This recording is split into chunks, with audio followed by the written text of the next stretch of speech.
వార్తలకు స్వాగతం. వివరాల్లోకి వెళ్తే ఆంధ్రప్రదేశ్లో కూటమి ప్రభుత్వం వచ్చిన తర్వాత భద్రత భరోసా వచ్చిందని మంత్రి అనగాని సత్యప్రసాద్ అన్నారు.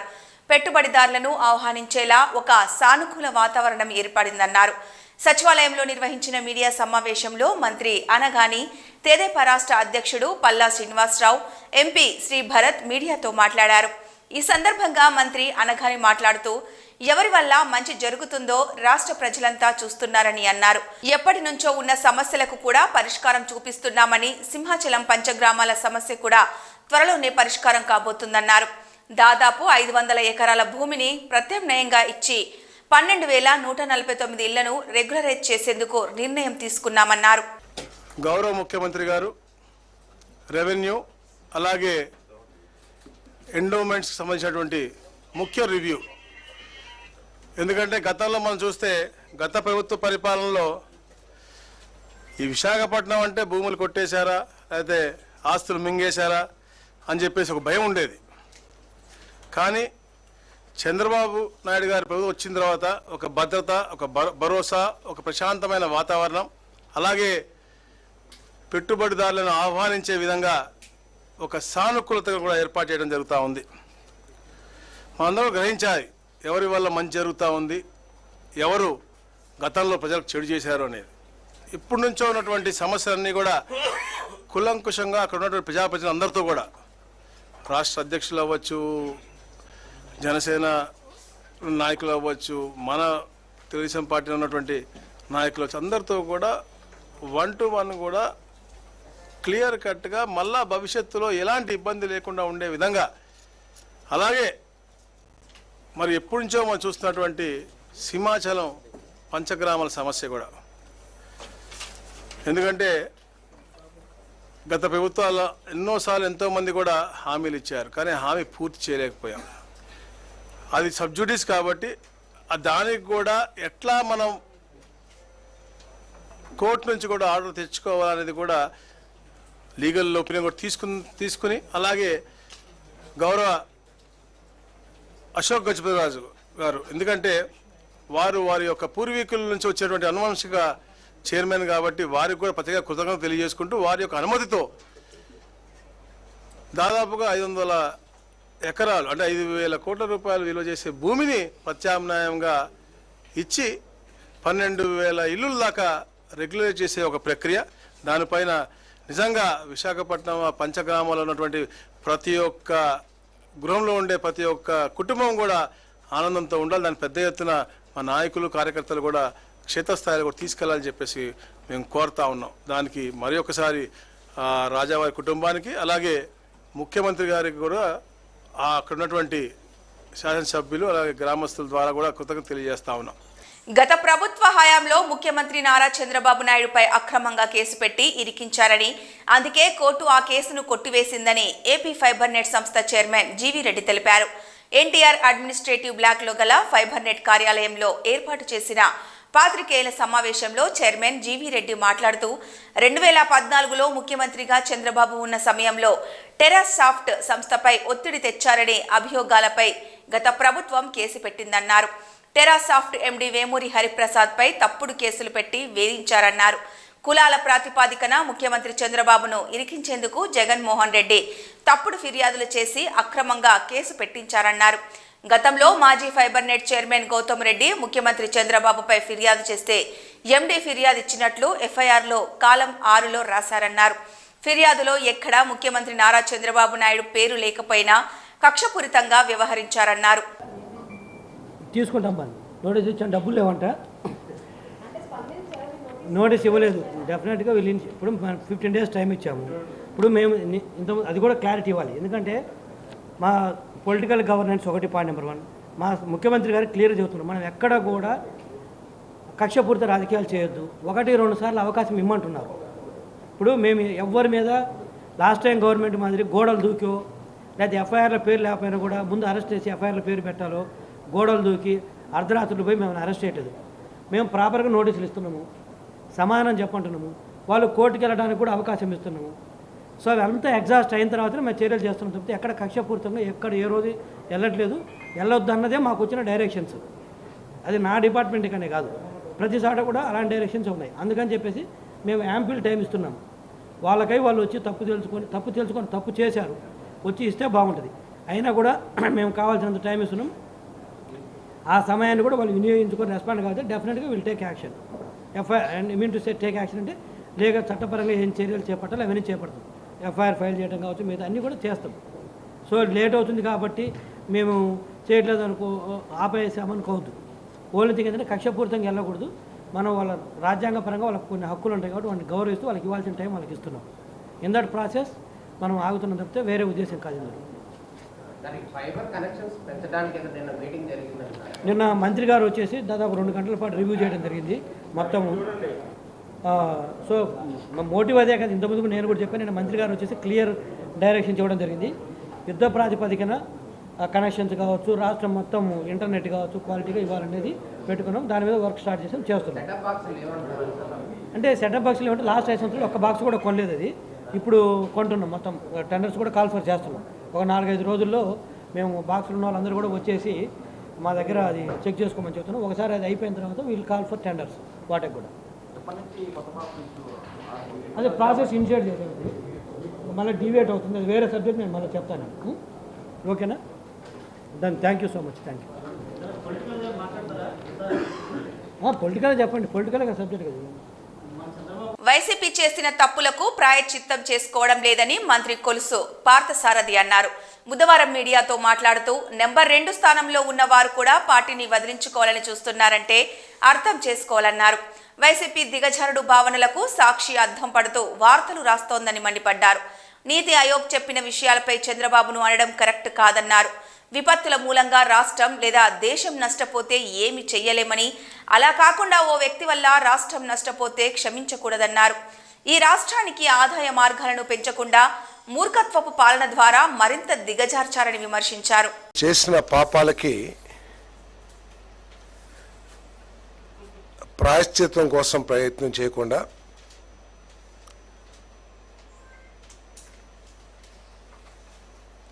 కేవలం ప్రభుత్వం మీద బురద జల్లడానికి ప్రయత్నం చేస్తూ ఉంది. ఇప్పటికే ఆ పార్టీ ఖాళీ అయిపోతున్న పరిస్థితుల్లో, ఖాళీ అంటే చిన్న 2 సెకండ్ గ్రేడ్ లీడర్స్ కాదు, నెంబర్ 2 స్థానాల్లో ఉన్న వాళ్ళు కూడా పార్టీని వదిలించుకుంటానికి ప్రయత్నం చేస్తున్నారంటే అర్థం చేసుకోవాల్సింది పోయి ఆ గందరగోళంలో ఏం మాట్లాడుతున్నారో కూడా అర్థం కాని పరిస్థితి. వారి భావాలకి ఒక రూపం ఇచ్చేది, వారి దిగజారిన భావాలకి ఒక రూపం ఇచ్చేది సాక్షి పత్రిక. నీతి ఆయోగ్ గురించి, నీతి ఆయోగ్ చెప్పిన ఆర్థిక పరిస్థితి గురించి, ఆ సందర్భంలో మా నాయకుడు చెప్పిన అభిప్రాయాల గురించి వక్రీకరించి ప్రజల్ని తప్పుదోవ పట్టించడానికి ప్రయత్నం చేయటం సిగ్గు చేయటం చెప్పేసి నేను మనవి చేస్తా ఉన్నాను. నీతి ఆయోగ్ చెప్పిన ప్రస్తుత ఆంధ్రప్రదేశ్ ఆర్థిక పరిస్థితికి, దాని గురించి ఆలోచిస్తే సిగ్గుపడాల్సింది, తలదించుకోవాల్సింది ఈ రాష్ట్రంలో జగన్మోహన్ రెడ్డి గారే అని చెప్పేసి నేను మనవి చేస్తా ఉన్నాను. నేను ఏదైనా కరువు కాటకాలతోనో, ప్రకృతి వైపరీత్యాలతోనో, యుద్ధాలతోనో ఏదైనా దేశం కానీ రాష్ట్రం కానీ ఆర్థికంగా నష్టపోతే ఆలోచించవచ్చు. కానీ ఒక వ్యక్తి మూర్ఖత్వ పరిపాలన మూలంగా, దుష్పరిపాలన మూలంగా, చేతకాని పరిపాలన మూలంగా, దోపిడీల మూలంగా ఒక రాష్ట్రం కానీ దేశం కానీ నష్టపోతే ఆ వ్యక్తి క్షమించరాని వ్యక్తి అని చెప్పేసి చెప్పడానికి ఎటువంటి సందేహం లేదని చెప్పేసి మనం చేస్తాను. 5 సంవత్సరాలు అధికారంలో ఉండి రాష్ట్రం గురించి కానీ, రాష్ట్ర ప్రజల భవిష్యత్తు గురించి కానీ, రాష్ట్రంలో ప్రతి సంవత్సరం వస్తున్న గ్రాడ్యుయేట్స్, ఇంజనీర్లు వాళ్ళందరి భవిష్యత్తు గురించి కానీ ఆలోచించుకోకుండా ఈ రాష్ట్రానికి సంపద సృష్టించి స్వదేశీ పరిజ్ఞానాన్ని ఎప్పటికప్పుడు పెంపొందించుకుంటూ అత్యుత్తమ అంతరిక్ష సంస్థగా ఎదిగిన ఇస్రో చరిత్రాత్మక ప్రయోగానికి సిద్ధమైంది. ఇస్రో భారత అంతరిక్ష చరిత్రలో మరో మైలురాయిని సాధించింది. ఇస్రో తన 100వ ప్రయోగాన్ని ప్రయోగించింది. శ్రీహరికోట సతీష్ ధావన్ స్పేస్ సెంటర్ నుంచి ఈరోజు ఉదయం 6:23 GSLV F-15 రాకెట్ ని ప్రయోగించింది. రెండవ లాంచ్ ప్యాడ్ నుంచి రాకెట్ నిప్పులు చెరుగుతో నింగిలోకి దూసుకుపోయింది. ఇస్రో అభివృద్ధి చేసిన NVS-02 నావిగేషన్ ఉపగ్రహాన్ని రాకెట్ నింగిలోకి మోసుకెళ్లింది. భూమికి 36,000 కిలోమీటర్ల ఎత్తు GTO ఆర్బిటాల్లో NVS-02 ఉపగ్రహాన్ని ప్రవేశపెట్టనుంది. ఈ క్రమంలో ఇస్రో శాస్త్రవేత్తలు, ఉద్యోగుల్లో తీవ్ర ఉత్కంఠ నెలకొంది. ఇస్రోకి ఇది 100వ రాకెట్ ప్రయోగం కాగా డాక్టర్ నారాయణన్ ఇస్రో చైర్మన్ గా బాధ్యతలు చేపట్టాక ఇది మొదటి ప్రయోగం కాగా ఈ ప్రయోగం విజయవంతమైంది. 3, 2, 1, L40 stages are ignited. Plus 5 seconds. Lift off normal. Magnificent liftoff of GSLV F-15 NVS-02 mission. 100th launch mission of ISRO embarks on its journey.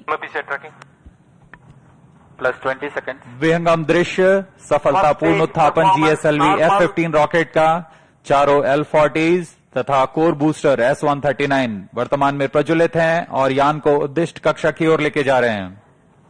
An eastward mission launched at 106 degrees azimuth. Plus 40 seconds. GSLV core S-139 and the 4 L-40 strap-ons thrusting simultaneously. Cumulative thrust is 7,535 kilonewtons.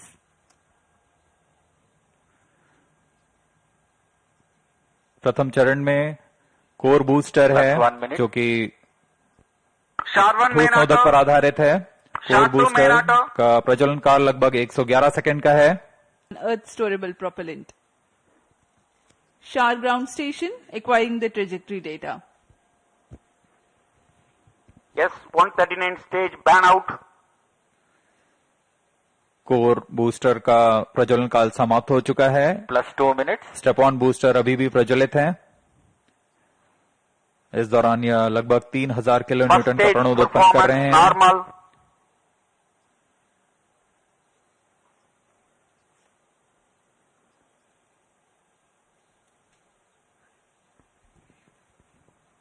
कुछ ही क्षणों में L40 step on boosters बंद हो जाएंगे और GS2 द्वितीय चरण का प्रज्वलन शुरू होगा. L40 stages thrust cut off. Second stage ignited. First stage separated. Interstage separated. Closed loop guidance initiated. Current altitude is 81 kilometers.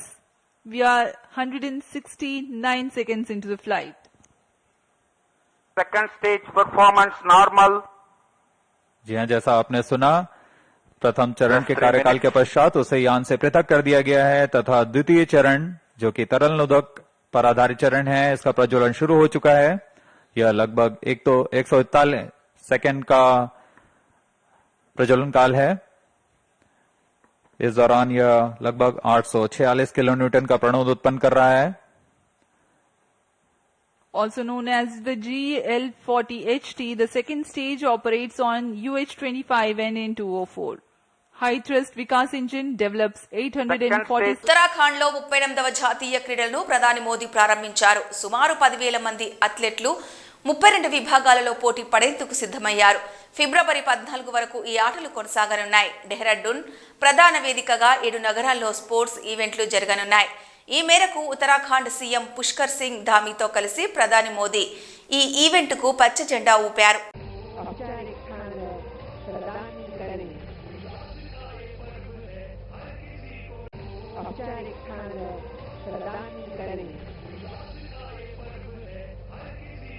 Uniform civil code సమాజంలో వివక్షను తొలగించి ప్రజాస్వామ్య స్ఫూర్తిని బలోపేతం చేస్తుందని ప్రధాని మోదీ పేర్కొన్నారు. డెహ్రాడూన్లో నేషనల్ గేమ్స్ ప్రారంభోత్సవం సందర్భంగా ఉత్తరాఖండ్లో యూసీసీ అమలును ఆయన ప్రశంసించారు.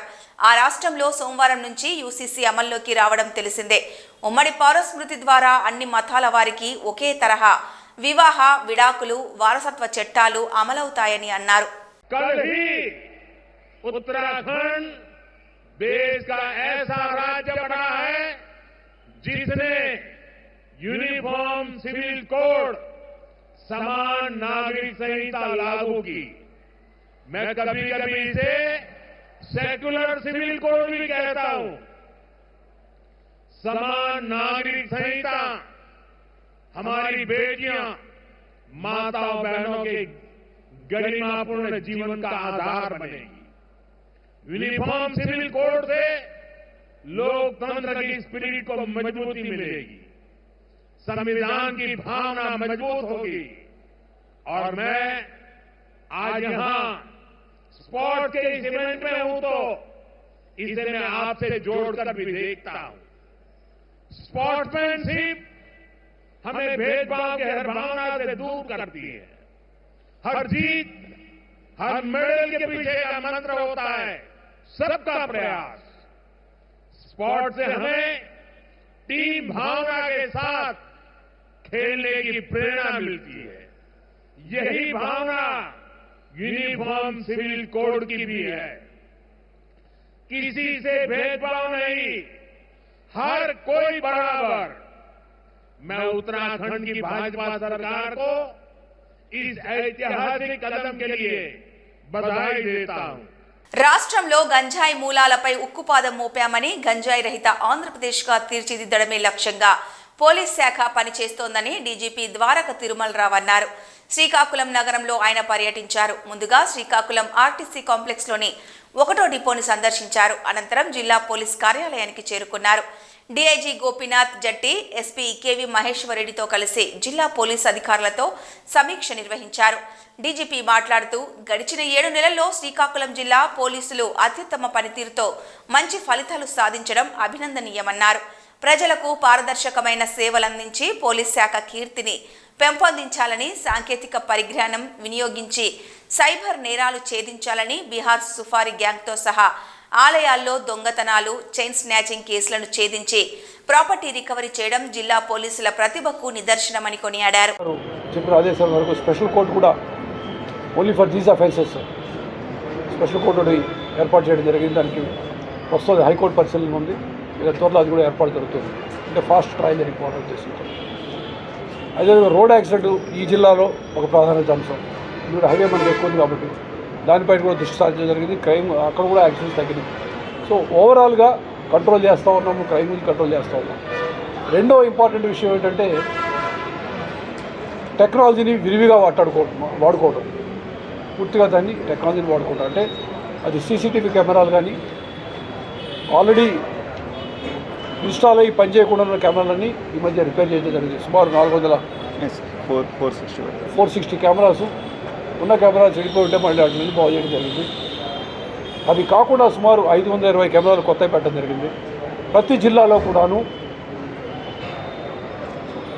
ప్రభుత్వం మీదే ఆధారపడి పెట్టుకోకుండా ప్రజల సహకారంతో, దాతల సహకారంతో సీసీటీవీ కెమెరాలు ఏర్పాటు చేయాలని చెప్పి ఆలోచించారు. ఎందుకంటే అది ఒక క్రైమ్ చేస్తున్నప్పుడు ప్రతి క్రైమ్ కూడా, అది రోడ్ యాక్సిడెంట్ కావచ్చు, రోడ్డు మీద జరిగే దొమ్మి కావచ్చు. చంద్రబాబు నాయుడు ప్రభుత్వం అమరావతి నగరానికి ప్రప్రథమ త్రాగునీటి ప్లాంట్ను సరఫరాకు సిద్ధం చేసింది. రాయపూడి గ్రామ పరిధిలో కృష్ణానది ఒడ్డున ఏర్పాటైన ఈ నీటి శుద్ధి కేంద్రం ద్వారా హైకోర్టు, రాష్ట్ర సచివాలయం, శాసనసభలు, శాసన భవనాలు, ప్రతిష్టాత్మక భారీ విద్యా సంస్థలు ఇంకా చుట్టుపక్కల గ్రామాలకు రక్షిత మంచినీటి లభ్యత పూర్తి స్థాయిలో మొదలవుతోంది.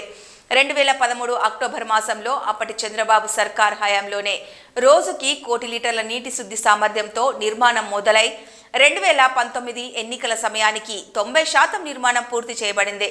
అయితే వైసీపీ గద్దెనెక్కగానే పంతం పట్టి రివర్స్ టెండర్ పేరుతో నిలిపి వేసిన కాంట్రాక్టర్ల ప్రభావంతో ఈ ప్లాంట్ నిర్మాణ ప్రక్రియను కూడా చివర్లో చతికిలా పడింది. 5 ఏళ్లుగా అన్ని నిర్మాణాలతోనూ ఎండకు ఎండి, వానకు తడుస్తూ దీనావస్థలో పడిన ఈ నిత్యావసర ప్రాజెక్టు ఇన్నాళ్లకి మళ్లీ చైతన్యమవ్వటంతో సమీప గ్రామాల ప్రజలు ఎప్పుడెప్పుడా అని నీళ్ల కోసం ఎదురు చూస్తున్నారు.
దీంట్లో ఒక దాంట్లో పంపించడమే ఇంకా రన్నింగ్.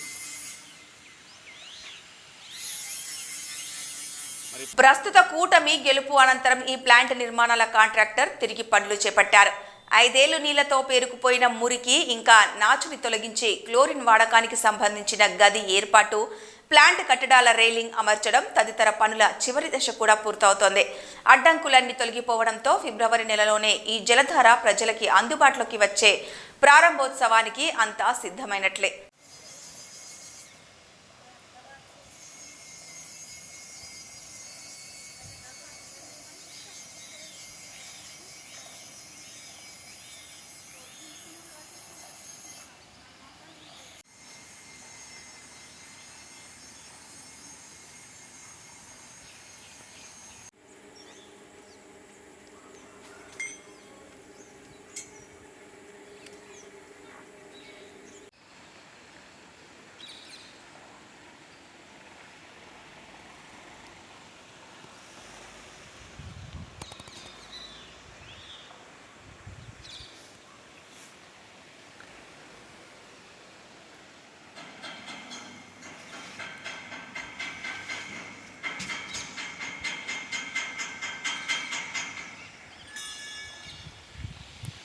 మంచిర్యాల జిల్లా లక్సెట్టిపేట కేంద్రం హోంశాఖ సహాయ మంత్రి బండి సంజయ్ను వెంటనే మంత్రివర్గం నుంచి బర్తరఫ్ చేయాలని అంబేద్కర్ ఐక్య ప్రజా సంఘాల నాయకులు డిమాండ్ చేశారు.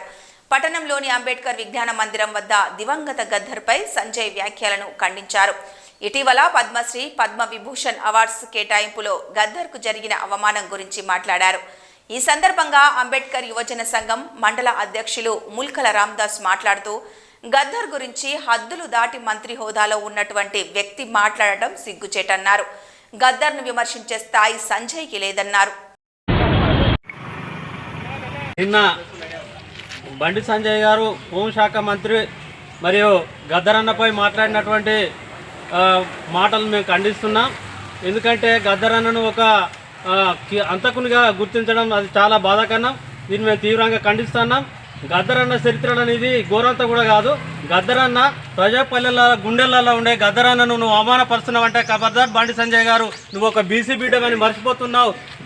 బీసీలకు ఎంతమంది కోసం ఆయన పోరాటం త్యాగం చేసిండని నువ్వు మర్చిపోతున్నావు అని సందర్భంగా తెలియజేస్తున్నాను.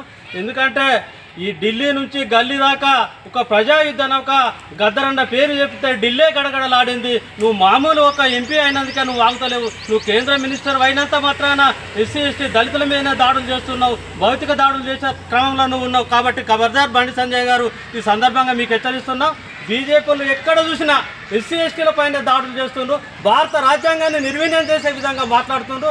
దయచేసి కేంద్ర హోంశాఖ అమిత్ షా గారు కూడా అదేవిధంగా ఏ మినిస్టర్ చూసినా ఈరోజు భారత రాజ్యాంగం మీద అవమానకరంగా మాట్లాడుతారు, దళితుల పైన మాట్లాడుతారు. ఖబర్దార్, మీకు రానున్న రోజులలో విలేజ్లలో తిరగకుండా చేస్తామని సందర్భంగా తెలియజేస్తున్నా. జై భీమ్.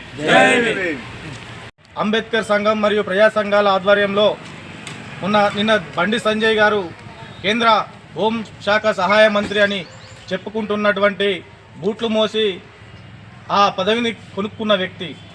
అదే గద్దరన్న తన నిస్వార్థంతో ప్రజల పక్షాన పీడిత తాడితల జనాల కోసం ఆట ఆడి పాట పాడి గోసి గొంగడేసి ప్రజా ఖండాంతరాలు తిరుగుతుంటూ కూడా ఆ పాటను తన జీవన విధానానికి ప్రజలు ఎట్లా ఉండాలి, ప్రజల జీవన స్థితిగతులపైన నీవు చెప్పుకుంటున్నటువంటి పోలీస్ శాఖ కూడా పోలీసుల స్థితిగతులు ఎట్లా ఉన్నాయో ఆ పాట రూపంలో పోలీసుల పైన కూడా పాట రాసి వాళ్ళ ప్రేమను చూరకున్న గద్దరన్న ఈరోజు ప్రజాయుద్ధ నౌక ఏ రాష్ట్రంలో పోయినా ఏ దేశంలో పోయినా ఆయన ఒక ప్రజాయుద్ధ నౌక గద్దర్ అంటేనే ఒక మహానుభావుడనే గుర్తించింది. ఇలా అమిత్ షా అంబేద్కర్ను అవమానిస్తాడు, నువ్వేమో మా గద్దర్ను అవమానిస్తావు. అసలు మీరు ఇచ్చేటువంటి అవార్డులు గద్దర్ కుటుంబం అడిగిందా, ఎవరు అడిగినరు? ఇలా ప్రభుత్వం తన పాలసీ ప్రకారం కొంతమంది మహనీయులను ప్రపోజల్ పంపింది. నువ్వు ఇస్తే ఇయ్యనుంటివి, లేకుంటే లేదు. కానీ ఏం చేసుకుంటావో పో అన్న ధోరణి నీ అహంకార పూరితానికి ఇది నిదర్శనం. ఇప్పటికైనా దళితులపైన, సామాజిక ఉద్యమకారులపైన, పేద ప్రజలపైన, అనగారిన పేద బాలల మీద మీరు దాడులు చేస్తూ ఉన్నారు. అసలు ప్రజాస్వామ్య ప్రభుత్వంలో పనిచేస్తున్నావా? నీ నరహంతక ఆర్ఎస్ఎస్ భావజాలంతో మతోన్మాదాన్ని రెచ్చగొడుతున్నావని మేము ప్రశ్నిస్తా ఉన్నాం. పెద్దపల్లి జిల్లా ఎన్టీపీసీలో ప్రజాభిప్రాయ సేకరణ సభకు వెళ్తున్న రామగుండం ఎమ్మెల్యే మక్ఖాన్ సింగ్ రాజ్ ఠాకూర్ వాహనాన్ని ఆ మార్గంలో వెళ్లొద్దని ట్రాఫిక్ ఏసీపీ జాన్ నర్సింహ్లు ఆపారు. దీంతో ఎమ్మెల్యే రాజ్ ఠాకూర్కు ఏసీపీకి తీవ్ర వాగ్వాదం జరిగింది. అక్కడే ఉన్న గోదావరికని ఏసీపీ మడత రమేష్ సర్ది చెప్పడంతో వివాదం సద్దుమణిగింది.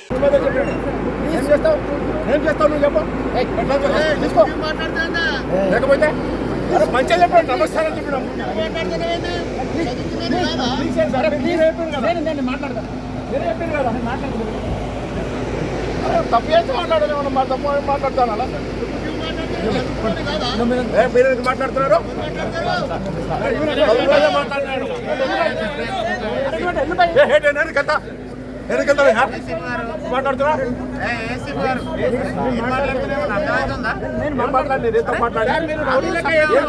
చెప్పండి